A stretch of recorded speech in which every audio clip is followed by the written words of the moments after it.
안녕하십니까. 한국 MPL협회장 이영주입니다. MPL 10분 특강 총 30강 중 제11강 언제, 즉 MPL 부실채권은 언제 매각하는가. 두 번째로 금융기관별 MPL 매각 시점에 대해서 살펴보겠습니다. 언제 매각하는가. 먼저 1금융권과 2금융권, 기타금융권으로 나눠서 살펴보겠습니다. 1금융권은 채권을 팔 때 낱개로 팔지 않습니다. 항상 풀로만 팝니다. 보통 채권 원금 기준으로 500억에서 2천억 정도로 풀을 구성해서 채권을 매각합니다. 따라서 이 풀을 구성해서 매각을 하기 때문에 수시로 채권을 매각하는 게 아니라 보통 분기별로 매각합니다. 그래서 1사분기, 2사분기, 3사분기, 4사분기 이렇게 분기별로 매각하는 경우가 대부분입니다. 가끔 가다가 1분기와 2사분기 사이에 1.5분기에 채권을 매각하는 경우도 가끔 있지만은 대부분들은 보통 1년에 4번 정도 1금융권은 채권을 매각합니다.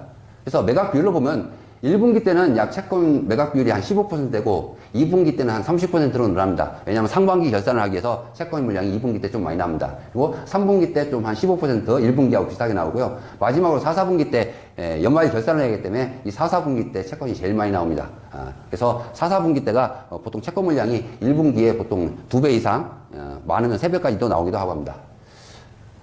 그 다음에 1분기에 채권을 매각을 한다고 하면은 1월 달에 채권이 나오는 게 아니고요. 1금융기관 채권은 2월 달에 보통 2월 한 20일 정도 전후로 해서 이 매각채권 풀 자료가 나옵니다. 그래서 이 매각채권 풀 자료가 나오면 회계법인에서 이 매각채권 풀 자료가 나옵니다. 그래서 기관 투자자한테 이번 분기에 어디 은행 채권이 풀이 나오는데 입찰에 참여할 의사가 있는지 매일 입찰 참여 영상을 보내고 그 입찰 참여 영상을 보고 기관 투자자들이 입찰에 참여를 하게 됩니다. 그래서 3월 달에 공개 입찰이 3월 초에서 3월 1일부터 한 3월 늦어도 한 10일 전에 공개 입찰이 이루어지고요. 낙찰자가 선정되고 3월 말까지 잔금을 납부해야 되기 때문에 보통 3월 초에 대부분 공개 입찰을 통해서 낙찰이 됩니다.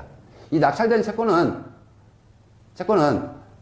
하나의 풀이 낙찰받아 SPC가 유동화전문회사가 하나씩 만들어지는데요. 이 낙찰이 되면은 4월 달에 이 채권을 갖고 와서 그 자산관리회사한테 채권을 위탁을 맡기고 자산관리회사는 담당 AM별로 채권을 분리해서 나눠줍니다. 관리할 채권을. 그리고 이 4월 달에 배당받은 AM들이 채권을 갖다가 내가 이 채권을 통해서 얼마 기간 동안 이 채권을 얼마를 회수할 수 있다는 AMP, 즉 자산관리계획표를 짜고요. 그 자산관리계획표를 짜서 통해서 이 채권을 내가 얼마에 해소할 수 있다는 타겟 프라이스인 목표 해소 가격이 나옵니다. 그래서 이게 1월 달에 나온 1사분기에 나온 채권이 실질적으로 우리가 채권을 사서 유동화 전문회사든지 이런 데 찾아갔을 때 살 수 있는 시점은 약 5월 달 정도로 생각하시면 됩니다. 이때 되면은 AMP라든지 타겟 프라이스인 목표 해소 가격이 다 다 작성이 되기 때문에 이때부터 본격적으로 1사분기에 나온 채권들을 갖다가 5월 달부터 살 수 있다고 생각하시면 됩니다.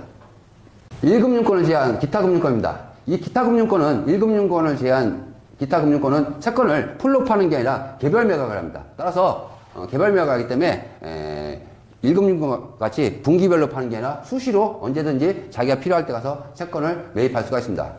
따라서 유동화 전문회사라든지 농협, 수협, 축협, 신협, 새마을금고 또는 저축은행 캐피탈 또는 대부회사 채권들은 다 개별 매각한다고 생각하시면 됩니다. 따라서 이때 론세일로 여기 유동화 전문회사는 채무인수 방식이 있고요. 이때 가서 수시로 여러분들이 필요하실 때 채권을 사실 수가 있습니다.